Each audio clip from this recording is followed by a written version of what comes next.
It seemed to be a pretty perfect place to study.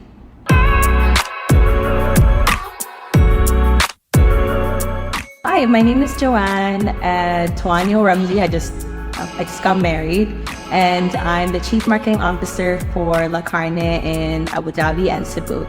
So growing up in Abu Dhabi, it can be a little bit of a vacuum. Moving to the Philippines at the age of 16, I was forced to figure out everything on my own, which is really important as a young person and really helped me become who I am today.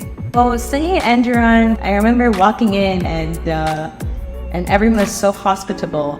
So I already felt like it was a place that cared about who they interact with, the connections that they make, and it transfers, that ethos transfers to students. My first internship was with Shawarla in Abu Dhabi, Carne and I did it in F&B. I actually moved to Switzerland after that.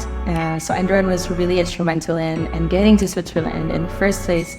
And I ended up working at Louis Vuitton for 6 months in Paris. And my final internship was in the Caribbean with Ritz-Carlton in the US Virgin Islands.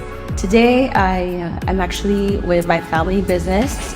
8 years in, I found my passion for entrepreneurship and marketing. So I'm a chartered marketer. I did an extra diploma in marketing to help small businesses at the same time as serve our family enterprise. And I'm writing a book, which is coming out in October. It's called Steak Simplified, which is a handbook, cookbook / memoir of everything I've learned about my business. Enderun was a really special place to start my life as a young woman entering professionalism. I felt proud to be part of Enderun because it's a great institution. I am Joan Tuaño from Abu Dhabi, and I am excited.